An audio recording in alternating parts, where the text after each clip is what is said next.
نحمده ونستعينه ونستغفره ونؤمن به ونتوكل عليه ونعوذ بالله من شرور أنفسنا ومن سيئات أعمالنا ومن يهده الله فلا مضل له ومن يضلله فلا هادي له أشهد أن لا إله إلا الله وأشهد أن محمدا عبده ورسوله أما بعد فإن خير الحديث كتاب الله وخير الهدي هدي محمد صلى الله عليه وسلم وشر الأمور محدثاتها وكل محدثة بدعة وكل بدعة ضلالة وكل ضلالة في النار. قال الله تعالى في القرآن المجيد والفرقان الحميد: أعوذ بالله من الشيطان الرجيم. بسم الله الرحمن الرحيم. قل هو الله أحد الله الصمد لم يلد ولم يولد ولم يكن له كفوا أحد.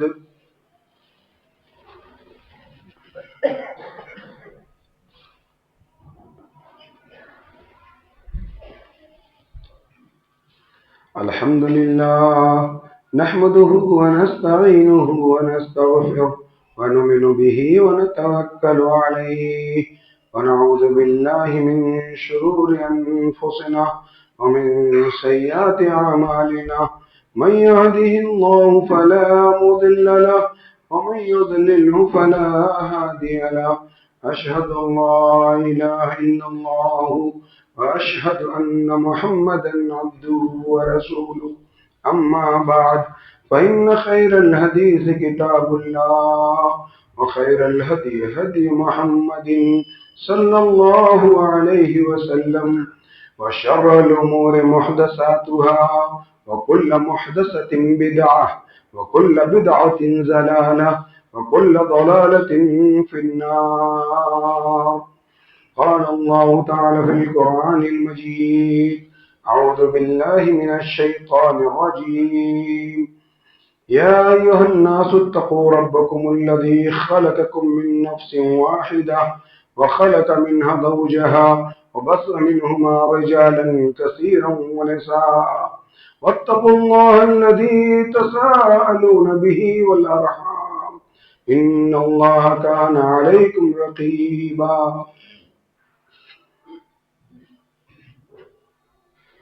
تمام قسم کی تعریف، بڑائی، بزرگی اس وحدہ لا شریک خالق کائنات مالک ارض و سما کے لیے، جس نے ہمیں اشرف المخلوقات بنا کر اس روئے زمین پر بھیجا اور ہمیں دنیا کے تمام رشتوں کو سمجھنے کی سمجھ عطا فرمائی،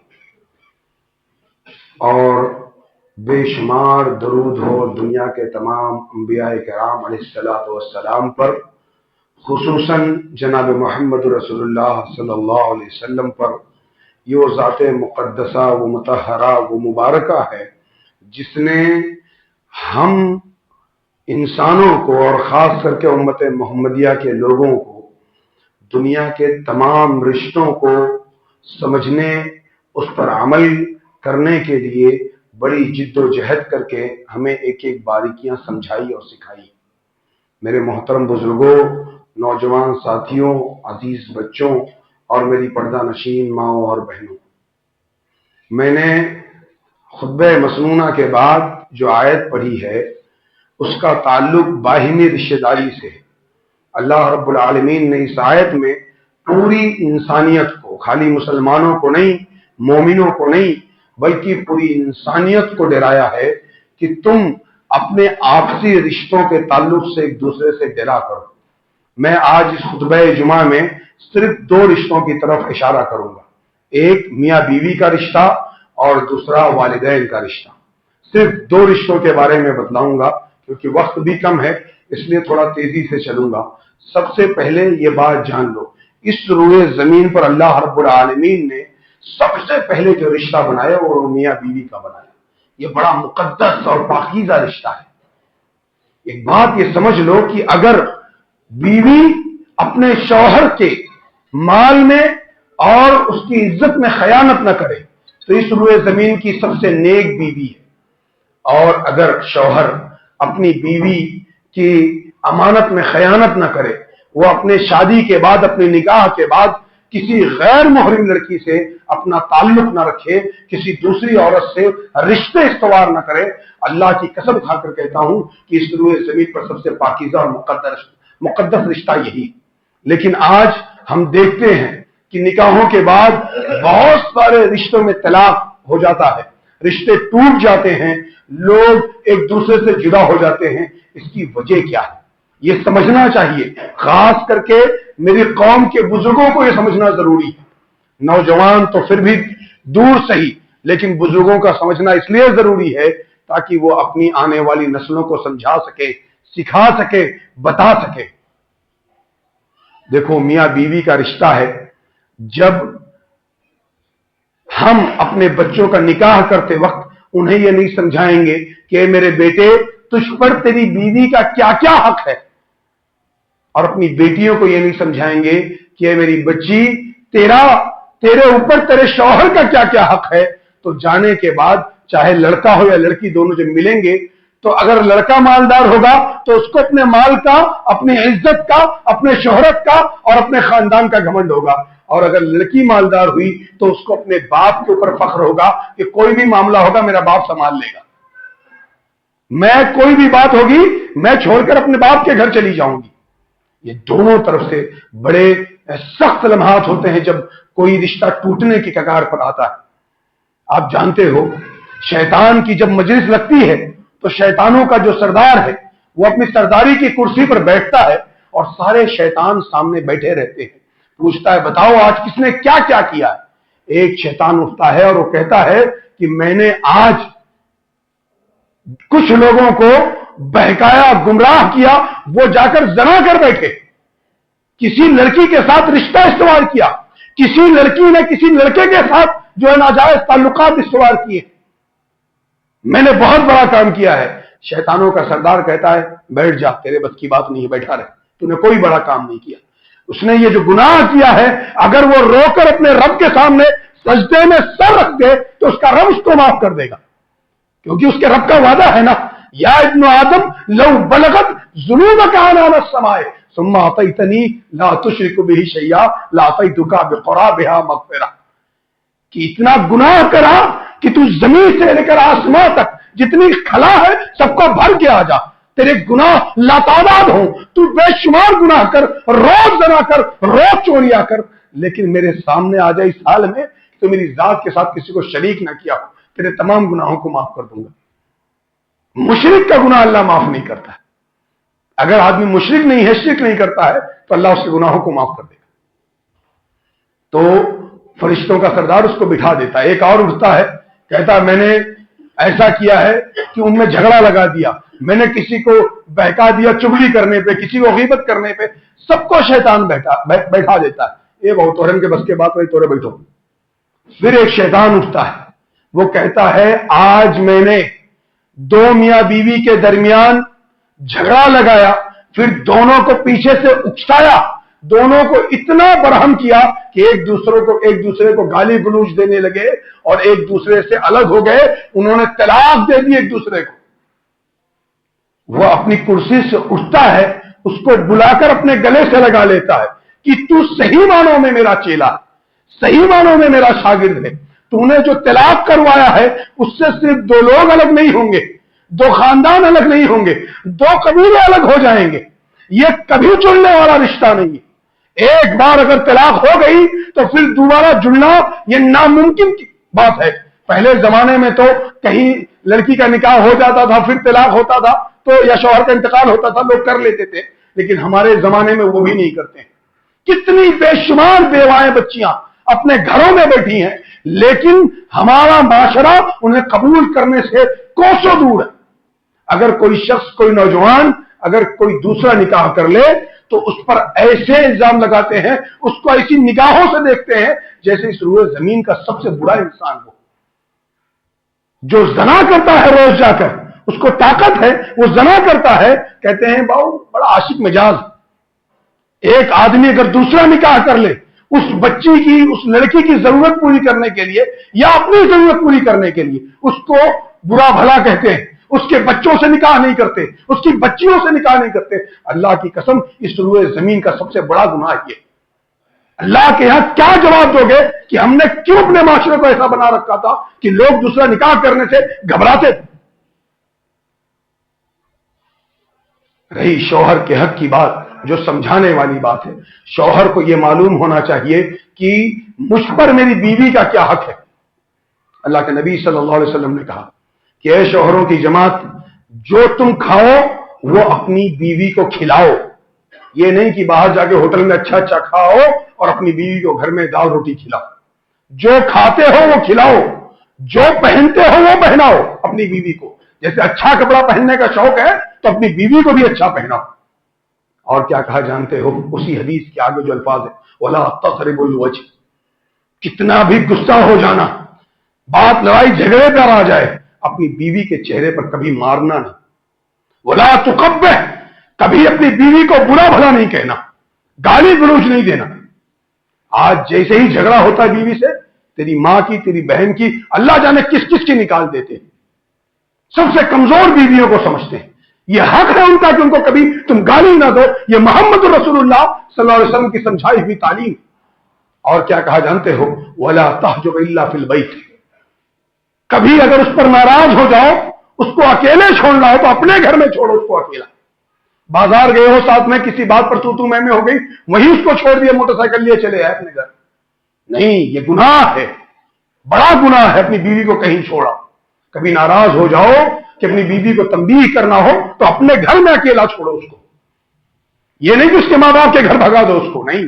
جب وہ تمہارے گھر میں رہے گی تو تم سے کسی بھی وجہ سے محبت کرے گی اور تم کو اس پر رحم آ جائے گا، ترس آ جائے گا، تم اپنی بیوی سے پھر سے اپنے تعلقات اچھے کر لو گے. اور کیا کہا جانتے ہو، اللہ کے نبی صلی اللہ علیہ وسلم نے کہا جو اپنی بیویوں کو لے جاؤ تو انہیں جب وہ جوتیاں مانگے تو 2-4 جوتیاں زیادہ دلایا کرو. اللہ نے قرآن میں جو کہا نا، الرجال قوامون علی النساء، کہ مرد یا عورتوں پر حاکم ہیں. جانتے ہو کیوں حاکم ہے؟ آگے اللہ نے کہا کیونکہ مرد اپنی حلال روزی اپنی بیویوں پر خرچ کرتے ہیں. اسی لیے میں ہمیشہ کہا کرتا ہوں کہ گھر میں ضرورت کے سامان کا ذمہ دار مرد ہے، عورت نہیں ذمہ دار. کہ فریج گھٹا ہے تو سسرالے فون کہہ دو کہ وہاں سے آ جائے، مکسر گھٹا ہے تو وہاں سے منگا لو. یہ گناہ ہے، بڑا گناہ. شوہر کا حق ہے کہ وہ تمام زندگی پوری ضروریاتیں خود پوری کرے گا اپنی بیوی. اور بیوی کی بات، بیوی پر جو شوہر کے حقوق ہیں وہ کیا ہے؟ ایک بیوی، ایک نیک بیوی کو یہ سمجھنا چاہیے. ایک صحابی اللہ کے نبی صلی اللہ علیہ وسلم کے پاس اپنی بیٹی کو لے کر آتے ہیں. کہتے ہیں میرے محبوب، میری بیٹی نکاح کرنے سے انکار کر رہی ہے، یہ شادی نہیں کرنا چاہتی. اللہ کے نبی صلی اللہ علیہ وسلم نے پوچھا کہ کیا بات ہے، کیوں نکاح نہیں کرنا چاہتی؟ کہا میرے محبوب پہلے مجھے یہ بتاؤ کہ میرے شوہر کا حق کیا ہے مجھ پر. آج کوئی بیٹی نہیں پوچھتی اپنے باپ سے کہ ابا آپ میرا نکاح کرنے جا رہے ہو کسی سے، پہلے یہ تو پتا کر لو کہ وہ بیوی کا حق جانتا ہے کہ نہیں، اور میں اپنے شوہر کا حق جانتی ہوں کہ نہیں. اور کوئی باپ اپنے بچوں کو بتلانا بھی نہیں چاہتا. اللہ کے نبی صلی اللہ علیہ وسلم نے اس بیٹی سے کہا کہ میری بچی، تو جانتی ہے تیرے شوہر کا کیا حق ہے؟ تیرے شوہر کا حق یہ ہے تجھ پر کہ اگر اس کی ناک کے نتھنے سے خون اور پیپ گر رہا ہو، رس رہا ہو، تو اپنی زبان سے اس کو چاٹے اور اپنے حلق کے نیچے اتار لے تو بھی تو اپنے شوہر کا حق نہیں ادا کر سکتی. یہ تیرے شوہر کا حق ہے تجھ پر. اس نے کہا اللہ کے نبی صلی اللہ علیہ وسلم پھر تو میں نکاح نہیں کر پاؤں گی. ایک صحابیہ کو اللہ کے نبی صلی اللہ علیہ وسلم نے دیکھا تو پوچھا تمہارے شوہر زندہ ہے؟ کہا اللہ کے نبی صلی اللہ علیہ وسلم زندہ ہے. کہا تیرا کیا معاملہ ہے شوہر کے ساتھ؟ کہا اللہ کے نبی صلی اللہ علیہ وسلم تب تک ان کی خدمت کرتی ہوں جب تک تھک نہ جاؤں. کہا دیکھ لے، وہ جنت کے وہ نہ رکے، وہ تیری جنت ہے اور تیری جہنم ہے. بتا کر اس بارے میں، اگر تیرا شوہر ناراض ہو جائے، ناراضگی کے عالم میں اس کی موت ہو جائے یا تیری موت ہو جائے، تو جنت میں داخل ہی نہیں ہو سکتی. وہی تیری جنت ہے اور وہی تیری جہنم۔ اگر آج ہمارے سرپرست یہ بات اپنے بچوں کو سمجھائیں تو امید ہے کہ طلاق کے جو معاملات ہیں وہ کم ہوں گے، گھٹیں گے۔ میاں بیوی کے کیا حق ہے ایک دوسرے کو سمجھیں۔ اگر جس طریقے سے بیوی کے لیے شوہر سے زیادہ حق کسی کا نہیں، یہاں تک کہ اس کے ماں باپ بھی زندہ ہو، اگر وہ اپنے ماں باپ کی کوئی بات کاٹ دے اپنی شوہر کی خدمت کے لیے تو وہ گنہگار نہیں ہو سکتی۔ اس کو اپنے شوہر کی بات ماننا ہے، اپنے ماں باپ کی نہیں ماننا۔ اگر شوہر کے مقابلے میں ہو تو ویسے ماں باپ حکم دے تو ماننا ہے، لیکن شوہر کے مقابلے میں آ جائے تو شوہر کی بات ماننا۔ اسی طریقے سے اگر بچوں کو، لڑکوں کو، مرد حضرات کو اگر ماں باپ کوئی حکم دے دیں تو دنیا کے اللہ اور اس کے رسول کے بعد یہ دنیا کا سب سے بڑا حکم۔ آج ہمارے یہاں کا جو معاملہ ہے اپنے ماں باپ کو لے کر، بوڑھے ماں باپ کو لے کر، اللہ کی قسم جب سن لو اور جانو تو ایسا لگتا ہے کہ جیسے کہ کیا ہو گیا ہے مسلمان بچوں کو، اور خاص کر کے جوان بچوں کو جو کماتے ہیں، مالدار ہیں، ان کے پاس پیسہ ہے، وہ اپنے ماں باپ کو خرچ کا پیسہ نہیں دے سکتے، نہیں دینا چاہتے۔ بہت سارے نوجوان ایسے ہیں، میں برائی نہیں کر رہا کسی کی، بہت سارے نوجوان ایسے ہیں جو اپنی بیویوں کی بات کو سن کر اپنی ماں کو جھڑک دیتے ہیں، اپنے باپ کو جھڑک دیتے ہیں۔ اتنا خطرناک ہے یہ معاملہ اور یہ حق کہ اللہ رب العالمین نے اپنے قرآن کے اندر جتنی جگہوں پر اپنا ذکر کیا وہاں پر والدین کا ذکر کیا۔ جانتے ہو کیسے؟ اللہ رب العالمین نے کہا وَاعْبُدُوا اللَّهَ وَلَا تُشْرِكُوا بِهِ شَيْئًا وَبِالْوَالِدَيْنِ احسانا، والدین کے ساتھ احسان کرو۔ اللہ نے کہا وَقَضَىٰ رَبُّكَ أَلَّا تَعْبُدُوا إِلَّا إِيَّاهُ وَبِالْوَالِدَيْنِ احسانا۔ یہ لفظ احسان سمجھتے ہو کیا؟ یہ احسان کا لفظ اللہ نے بار بار کیوں استعمال کیا؟ احسان کا مطلب نیکی کرنا نہیں، احسان کا مطلب یہ ہے کہ تم نیکی کرتے رہو، بدلے میں اگرچہ تمہارے ماں باپ تمہارے ساتھ برائی کرتے رہے، جبکہ کوئی ماں باپ اپنے بچوں کے ساتھ برائی نہیں کرتے۔ اگر ماں باپ برائی بھی کر رہے ہو تو بھی بچے کو نیکی کرنے کا حکم۔ آج انسان تھوڑا سا اپنے ماں باپ کا کر لیتا ہے تو کہتا ہے کہ میں نے اپنے ماں باپ کا حق ادا کر دیا۔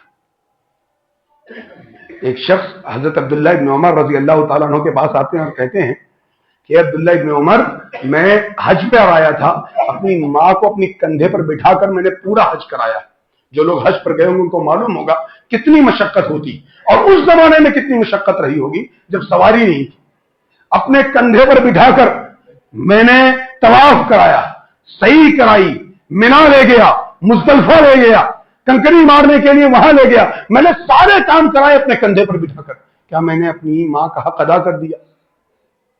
حضرت عبداللہ ابن عمر رضی اللہ تعالیٰ عنہ کہتے ہیں تیری ماں جب تجھے پیدا کر رہی تھی، جب تیری ولادت ہو رہی تھی، اس وقت کئی بار تیری ماں چیخی ہوگی، وہ جو درد کی ایک چیخ تھی نا، اس چیخ کا بھی تو نے حق ابھی ادا نہیں کیا۔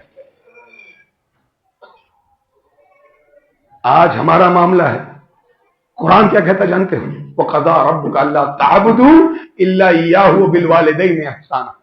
یہ اللہ کا فیصلہ کہ اپنے والدین کے ساتھ حسن سلوک کرو گے۔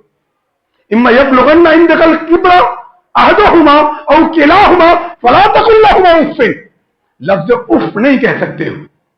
آج کا جوان سینہ تان کے اپنے باپ کے سامنے کھڑا ہو جاتا، اپنی ماں کے سامنے، نہیں میں ایسا نہیں کروں گا، ایسا نہیں تھا۔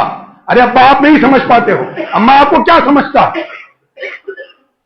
مجھے بتلاؤ کہ جب تم اپنے پیخانے کو دھونے کی طاقت نہیں رکھتے تھے، پیشاب جہاں کر دیتے تھے وہاں سے ہٹ کر بغل میں جانے کی طاقت نہیں تھی، تو کس نے تم کو سمجھایا تھا؟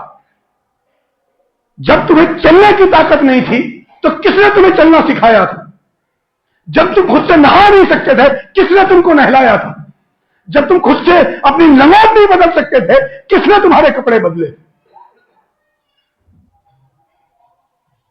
اللہ نے ایسے ہی نہیں کہا، اللہ نے اس پوری آیت کے اندر بچوں کو اپنے والدین کے سامنے کیسے رہنا ہے پورا پروٹوکول سکھایا ہے۔ وَلَا تَقُلْ لَهُمَا اُف، اف نہیں کہہ سکتے ہو۔ چاہے وہ بات تمہارے مزاج کے موافق ہو یا اس کے مخالف ہو، نہیں کہہ سکتے ہو، کچھ نہیں کہہ سکتے ہو، چاہے وہ پورے گھر کو آگ لگا دے۔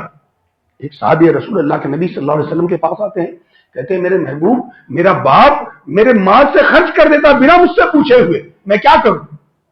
آپ منع کیجئے میرے باپ کو کہ میرا پیسہ ایسے ہی ضائع نہ کرے۔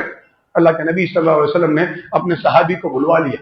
مسجد نبوی میں اللہ کے نبی صلی اللہ علیہ وسلم بیٹھے ہوئے تھے، وہ صحابی آئے، انہوں نے اپنے بیٹے کو دیکھا اور ماجرا سمجھ گئے۔ اللہ کے نبی صلی اللہ علیہ وسلم نے پوچھا کہ تم اپنے بیٹے کا مال بلا اجازت خرچ کر دیتے ہو؟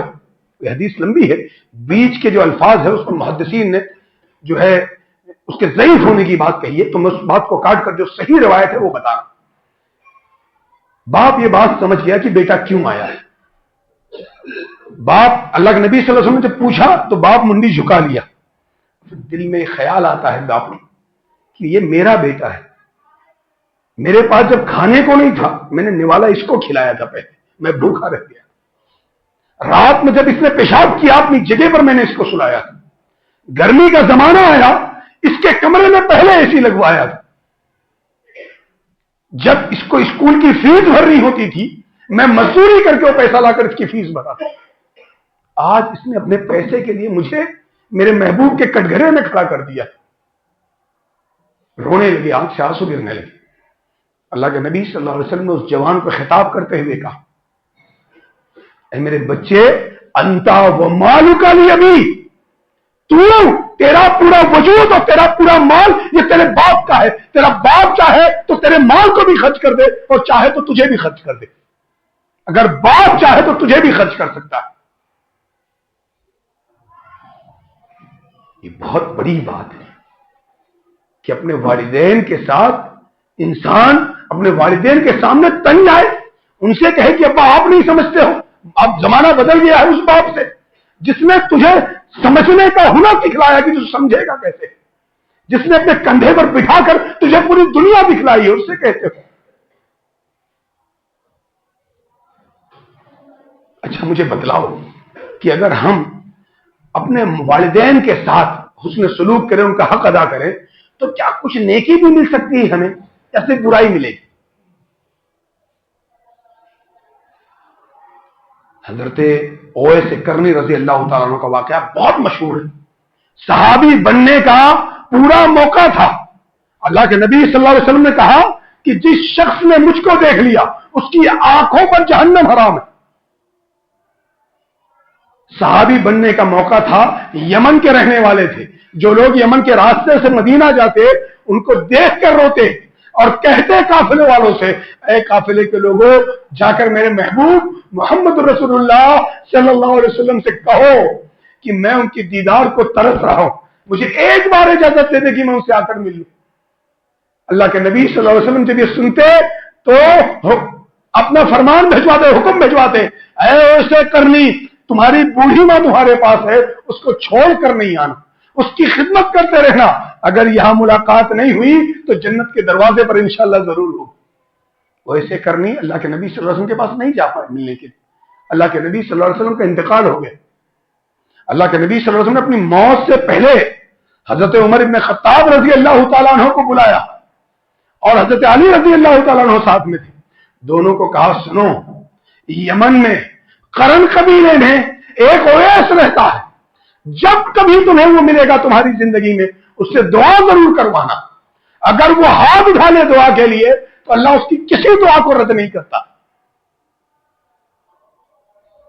صحابہ کرام حیران و پریشان، پوچھا، اللہ کے نبی صلی اللہ علیہ وسلم نے پھر اس کی وجہ بھی بتلائی، کہا اس کی وجہ یہ ہے کہ اس کی ایک بوڑھی ماں ہے، وہ رات و دن اس کی خدمت کرتا ہے، اس کی خدمت سے ہٹتا نہیں ہے، وہ مجھ سے ملنا چاہتا ہے لیکن صرف اپنی ماں کی خدمت کی وجہ سے رکا ہوا ہے کہ وہ اپنی ماں کی خدمت کر رہا ہے، اسی وجہ سے اللہ اتنا خوش ہوا ہے کہ اللہ نے اس کو مستجاب الدعوات بنا دیا۔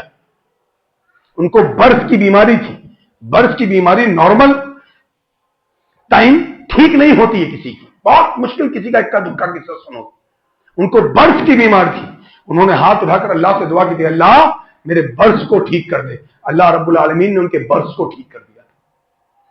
جب عمر بن خطاب رضی اللہ تعالیٰ عنہ کا دور خلافت آیا جب حج کا زمانہ آتا تو تمام عرب کے لوگ آتے تھے مکہ میں حج کے لیے، تو وہ دیکھتے یمن کا کون کون سا قافلہ آیا ہوا ہے، ان قافلوں میں جا کر پوچھتے قرن کا کوئی قافلہ آیا ہے، اگر آیا ہو تو ان سے پوچھتے تم میں کوئی اویس کرنی ہے، ہر سال پوچھتے۔ پھر ایک سال کسی نے بتایا کہ اے خلیفۃ المومنین اویس کرنی آئے ہیں، دوڑتے ہوئے گئے حضرت علی کو لے کر، اویس کرنی کو دیکھا اور کہا اویس کرنی اللہ سے ہاتھ اٹھا کر ایک بار دعا کرتے ہمارے لیے۔ کون دعا کروا رہا جانتے ہو؟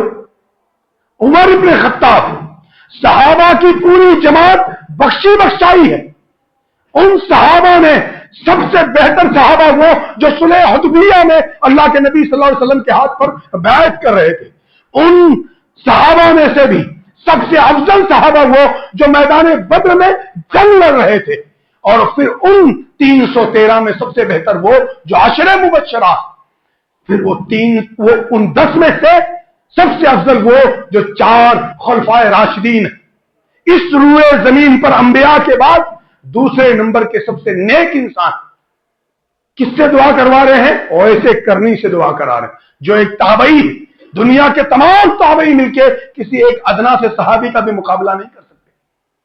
کیوں دعا کرا رہے ہیں؟ کیونکہ اللہ ان کی دعا کو رد نہیں کرے گا، اللہ کے نبی صلی اللہ علیہ وسلم نے کہا تو ان سے دعا کرا لو۔ تو یہ بات جان لو کہ اگر والدین کی خدمت کرو گے تو اللہ اس کا اجر بھی بہت بڑا دے گا۔ ایک بہت مشہور واقعہ ہے، بہت مشہور ہے، سنا ہوگا آپ لوگوں نے بارہ۔ اگر نفلی عبادت میں ہو، فرض عبادت نہ ہو، نفلی عبادت ہو، آپ نماز کے لیے کھڑے ہو جاؤ اور ابا آواز دے دیں تو نیت چھوڑ دینا۔ یہ میں نہیں کہتا، میرے نبی جناب محمد رسول اللہ صلی اللہ علیہ وسلم نے کہا کہ اگر ماں باپ آواز دے دے تو اپنے ہاتھ کو چھوڑ دینا اور چلے جانا ان کی بات سننے کے لیے۔ ایک شخص تھے جریج، بہت نیک تھے، بنو اسرائیل میں بہت پرہیزگار تھے، ان کی نیکی کا چرچا پورے بنو اسرائیل میں ہونے لگا، لوگ ان سے جلنے بھی لگے، کچھ لوگ ہر ایک سے، جب لوگ عزت دار ہوتے ہیں، اللہ انہیں عزت دیتا ہے، شہرت دیتا ہے، تو کچھ لوگ جلنے لگتے ہیں، ان سے بھی جلنے لگے۔ ایک دن ان کی ماں آئی، انہوں نے آواز دی، ایک کٹیا بنائے ہوئے تھے کنارے، وہاں عبادت کرتے تھے اللہ کی، آواز دی جریج جریج، وہ نماز میں تھے، وہ سوچے اب کیا کروں، انہوں نے جواب نہیں دیا اپنی ماں کو، ماں واپس چلی گئی۔ پھر دوسرے دن آئی، پھر آواز دی، پھر وہ نماز میں تھے، پھر واپس چلی گئی۔ تیسرے دن جب وہ آواز دیے تو ان کو ایسا لگا کہ جریج بہت عزت دار ہو گئے ہیں، ان کو گھمنڈ ہو گیا ہے، اپنی عزت پر فخر ہو گیا ہے، اس وجہ سے میرا جواب نہیں دے رہے۔ تو انہوں نے اللہ سے ایک دعا کر دی، اے رب العالمین، جب تک جریج کسی بدکارہ عورت کا منہ نہ دیکھ لے اسے موت نہیں دینا۔ یہ ماں کی بددعا تھی۔ پھر کیا ہوا؟ بنو اسرائیل کی ایک خوبصورت عورت، اس کو لوگوں نے کہا کہ تم جریج کو کسی بھی طریقے سے پھنساؤ۔ وہ جریج کے پاس گئی اور اتنی خوبصورت تھی کہ اس کی خوبصورتی کا شہرا پورے بنو اسرائیل میں تھا۔ اسے بہکانے کی کوشش کی۔ حضرت جریج نے کہا کہ تم یہاں سے نکل جاؤ، میں تمہارے کسی بھی فندے میں آنے والا نہیں۔ اس کو بہت برا لگا، میں اتنی خوبصورت ہوں اور جریج مجھے ریجیکٹ کر رہے ہیں۔ وہ گئی، ایک چرواہے کے ساتھ ہم بستری کر لی، گناہ کر لیا اس نے۔ اور جب اس کے پیٹ میں بچہ ہوا اور بچہ پیدا ہوا تو لے کر آئی اور گاؤں والوں کو بلایا، کہا یہ بچہ جریج کا ہے، بڑا نیک بنتا ہے، اس نے میرے ساتھ بدکاری کی۔ گاؤں کے لوگ آئے، جریج کی کٹیا توڑ دی اور بہت مارا جریج کو۔ جریج نے پوچھا کہ بات کیا، مجھے بتلا تو دو۔ کہا یہ جو اس سے یہ بچہ پیدا ہوا ہے یہ کہتی تمہارا بچہ ہے، تم نے اس کے ساتھ گناہ کیا۔ حضرت جریج کو بات سمجھ میں آ گئی، انہوں نے کہا نہیں ایسا معاملہ نہیں ہے، یہ میری ماں کی وہ دعا تھی جو اللہ نے قبول کر لی۔ میری ماں نے کہا تھا اس دن کہ جریج کو تب تک موت نہ آئے جب تک کہ وہ کسی بدکارہ کا منہ نہ دیکھ لے۔ کہا مجھے تھوڑا سا وقت دے دو۔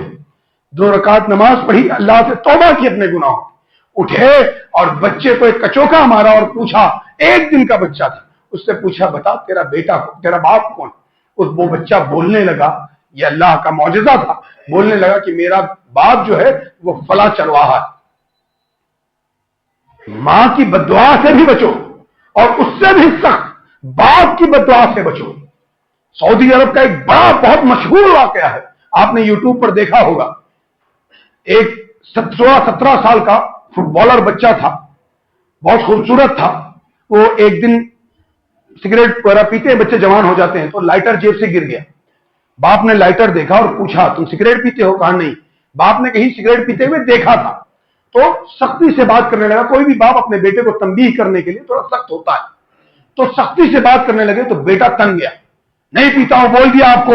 ایسی ساری باتیں جو سختی سے آج کل کے جوان بچے بول دیتے ہیں، اور گردن اپنی اور سینہ اکڑا اکڑا کر بولنے لگا. باپ کی زبان سے ایک الفاظ نکلا، کہا یہ جو گردن تو اکڑا کے بات کر رہا، اللہ تیری گردن کو توڑ دے. باپ بول کر چلا گیا، بیٹا بھی اپنے کاموں میں مصروف. چند دنوں کے بعد بیٹے کے دوست وغیرہ بولے چلو کہیں چلتے ہیں سوئمنگ پول میں وہاں نہانے کے لیے. وہ گئے وہاں. جب وہ کودا اور سوئمنگ پول کے اندر گیا، اس کا سر جا کر زمین پر لڑا اور اس کے گردن کی ہڈی ٹوٹ گئی. 4 سال تک وہ کوما میں رہا. اس کے بعد جب اس کو ہوش آیا، 29 سال تک ہوش میں رہا، اس کے بعد اس نے وفات پائی. اس نے اپنے باپ سے کہا ابا یہ آپ کی اس بددعا، وہ بددعا ہے آپ کی، میں سمجھ نہیں پایا تھا، مجھے معاف کر دینا، میرے گناہوں کو بخش دینا. اے میرے ابا میں نے گناہ کیا تھا، آپ سے تیز آواز سے بات کی. تو یہ بات سمجھ لو، ماں باپ کے گناہ، ماں باپ کی بددعاؤں سے بچو. ماں باپ اگر بددعا دے دیں تو بھی اللہ قبول کر لیتا ہے، ماں باپ دعا دے دیں تو بھی اللہ قبول کر لیتا ہے. ماں باپ کی خدمت کرنے والوں کا بڑا اجر ہے. ایک صحابی رسول کے بارے میں آتا کہ اللہ کے نبی صلی اللہ علیہ وسلم جس رات معراج میں گئے تھے، یا دوسری حدیث میں آتا ہے کہ وہ خواب میں اللہ کے نبی صلی اللہ علیہ وسلم نے دیکھا تھا، اور نبی کا خواب بھی وہی ہوا کرتا ہے. انہوں نے دیکھا کہ وہ جنت میں ہیں، جنت میں ایک آواز چل رہی ہے اور پورے جنت کے اندر قرآن اسی آواز میں سنا جا رہا ہے. اللہ کے نبی صلی اللہ علیہ وسلم نے فرشتوں سے پوچھا یہ کون ہیں جن کی آواز جنت میں سنائی جا رہی ہے؟ کہا یہ آپ کے صحابی حارثہ بن نعمان. کہا میرے حارثہ بن نعمان؟ ہاں، وہ اپنی ماں کی بڑی خدمت کرنے والے ہیں، ماں کے ساتھ اس میں سلوک کرنے والے ہیں، اور یہ اجر ان کا ہونا ہی چاہیے. تو جو اپنے ماں باپ کی خدمت دنیا میں کرتا ہے، اللہ اس کا اجر یہاں بھی دے گا، اور قیامت کے دن اللہ جنت میں ان کا بدلہ دے کر دنیا عطا کرے گا. اس لیے اپنے ماں باپ کے خلاف تن کر نہ کھڑا ہوا کرو، اپنے ماں باپ کے خلاف کبھی غصے میں آ کر انہیں جھڑکا نہ کرو. اللہ رب العالمین نے یہی بات کہی، وَقَضَىٰ رَبُّكَ أَلَّا تَعْبُدُوا إِلَّا إِيَّاهُ بِالْوَالِدَيْنِ إِحْسَانًا إِمَّا يَبْلُغَنَّ عِندَكَ الْكِبَرَ أَحَدُهُمَا أَوْ كِلَاهُمَا فَلَا تَقُل لَّهُمَا أُفٍّ وَلَا تَنْهَرْهُمَا. اف نہیں کہہ سکتے ہو، ان کو جھڑک کر بات نہیں کر سکتے ہو. یہ اللہ رب العالمین پروٹوکول سکھا رہا ہے. اللہ نے نماز کے جزیات جب اللہ کو سکھانا ہوا تو اپنے نبی کو بولا کہ سکھلاؤ. روزے کے جزیات سکھلانا ہوا، اپنے نبی کو بولا سکھلاؤ. حج کے جزیات اللہ کو سکھلانا ہوا، اپنے نبی کو بولا سکھلاؤ. لیکن جب والدین کے جزیات کو سکھلانا ہوا کہ ایک بچہ اپنے ماں باپ سے کیسے بات کرے گا، کیسے ان کے ساتھ رہے گا، تو خود سکھا رہا ہے اللہ. وَلَا تَقُل لَّهُمَا أُفٍّ اف اوہ ابا اوہ اماں. یہ کہنا بھی گناہ اور بڑا گناہ جہنم میں جانے کی وجہ بن سکتا ہے. ان کو جھڑک نہیں سکتے ہو. وَخْفِضْ لَهُمَا جُنَاحَ الذُّلِّ جناح الذُّلِّ وَخْفِضْ لَهُمَا جناح الذُّلِّ کہ آپ اپنے کندھوں کو ان کے سامنے جھکائے رہو گے من الرحمہ، رحمت سے. تمہارے چہرے سے نرمی ٹپکنی چاہیے جب تم اپنے ماں باپ کے پاس جاؤ گے. وَقُلْ لَهُمَا قَوْلًا كَرِيمًا جب بات کرو گے ایک دم نرمی سے بات کرو گے، اور وہ زندہ ہو یا ان کی موت ہو جائے ان کے لیے دعائیں مغفرت کرو گے. وَقُلْ رَبِّ ارْحَمْهُمَا كَمَا رَبَّيَانِي صَغِيرًا. یہ حق ہے بچوں پر ماں باپ کا. اپنے ماں باپ کے حق کو سمجھو، سیکھو اور جانو، ورنہ دنیا میں آپ کچھ بھی کر لو، لاکھ نمازیں پڑھ لو، لاکھ روزے رکھ لو، تہجد گزار ہو جاؤ، جس کے ماں باپ اس سے ناراض ہیں. بہت سارے لوگ شکوا کرتے مولانا میرے ماں باپ نے میرے ساتھ ایسا کیا ہے. ان کا کوئی حق نہیں تھا کیا؟ کوئی حق نہیں تھا. انہوں نے تجھ کو پالا، یہی حق تھا بس. اب سب حق تجھ پر ہے. تو لاکھ نمازیں پڑھ، لاکھ روزے رکھ لے، لاکھ حج کر کے آ جا، تو کتنا زکات دے سکتا ہے دے لے، جتنے صدقات کر سکتا ہے کر لے. اللہ کے نبی صلی اللہ علیہ وسلم کی ایک حدیث بتا کر بات ختم کروں گا. ایک حدیث اللہ کے نبی صلی اللہ علیہ وسلم کی، ایک صحابی آتے ہیں کہتے ہیں میرے محبوب میں گواہی دیتا ہوں کہ اللہ کے سوا کوئی معبود نہیں. آپ اللہ کے نبی محمد رسول اللہ صلی اللہ علیہ وسلم ہیں، میں 5 وقتوں کی نماز پڑھوں گا، روزے رکھوں گا اور زکوٰۃ ادا کرتا رہوں گا۔ شاید اس وقت حج فرض نہیں ہوا تھا، اس لیے اس صحابی نے حج کا ذکر نہیں کیا۔ کیا ہوگا میرا معاملہ؟ اللہ کے نبی صلی اللہ علیہ وسلم نے کہا تھا نا کہ یہ شخص جس کو جنتی دیکھنا ہے دیکھ لو، سب یہ حدیث جانتے ہیں، لیکن کیا کہا تھا جانتے ہو حدیث کا اگلا ٹکڑا کیا ہے؟ کہا جو شخص اس پر مر جائے، مات علیہ، جو اس پر مر جائے وہ شہداء کے ساتھ ہوگا، صدیقین کے ساتھ ہوگا، انبیاء کے ساتھ ہوگا جنت میں۔ آگے ایک شرط اللہ کے نبی صلی اللہ علیہ وسلم نے لگائی تھی، اگر وہ اپنے ماں باپ کا نافرمان نہ ہوا تو، اگر وہ اپنے ماں باپ کا نافرمان ہوا تو جتنا مرضی اتنی نمازیں پڑھ لے، حج کر لے، زکوٰۃ دے، صدقات دے، خیرات دے، جو کرنا ہے کر لے، اگر ماں باپ ناراض ہیں تو وہ جنت میں داخل نہیں ہو سکتے۔ اسی لیے اگر کبھی، میں یہ نہیں کہتا کہ اب اپنے ماں باپ کی بات کو سن کر اپنے گھر میں جا کر اپنی بیویوں کو مارنے لگنا، نہیں، دونوں رشتوں کو بیلنس کرنا سیکھو کہ کیسے بیوی بھی خوش رہے گی اور ماں باپ بھی خوش رہے گی۔ رشتوں کو بیلنس کرنا سیکھو، ایسا نہیں کہ بیوی کے لیے ماں باپ کو ناراض کر دو اور ماں باپ کے لیے بیوی کو مارو، ایسا نہیں کرنا، اس سے بچنا، کیونکہ رشتوں کو سمجھنا ہے اور سمجھ کر زندگی کو گزارنا ہے۔ آخر میں اللہ رب العالمین سے دعا ہے کہ اے پروردگار عالم، ہم گنہگار اور خطا کار لوگ ہیں، اللہ تو ہمارے گناہوں کو بخش دے۔ اللہ اے رب العالمین تو ہمیں باہمی رشتوں کو سمجھنے کی توفیق عطا کر دے۔ اللہ اے رب العالمین ہمیں ان لوگوں میں سے بنا دے جو اپنی بیویوں کا بھی حق ادا کریں اور اپنے ماں باپ کا بھی حق ادا کریں۔ اللہ اے رب العالمین اگر ہم میں سے کسی کے ماں باپ اس سے ناراض ہوں، اے پروردگار عالم ان کے ماں باپ کو سمجھ دے کہ اپنے بچے کو معاف کر دیں، اور بچے کو سمجھ دے کہ وہ اپنے والدین کی خدمت کو کر کے ان کو راضی کر لے۔ اے رب العالمین اے پروردگار عالم تو رب ہے، اے اللہ میرے جوانوں کو ایسے کرنی بنا دے۔ اللہ اے رب العالمین اے پروردگار عالم ان بچوں کو حارثہ بن نعمان کی سمجھ عطا کر دے۔ اللہ انہیں اپنے والدین کی خدمت کرنے والا بنا دے۔ اللہ آمین، وآخر دعوانا الحمدللہ رب العالمین۔ عباد اللہ یرحمکم اللہ۔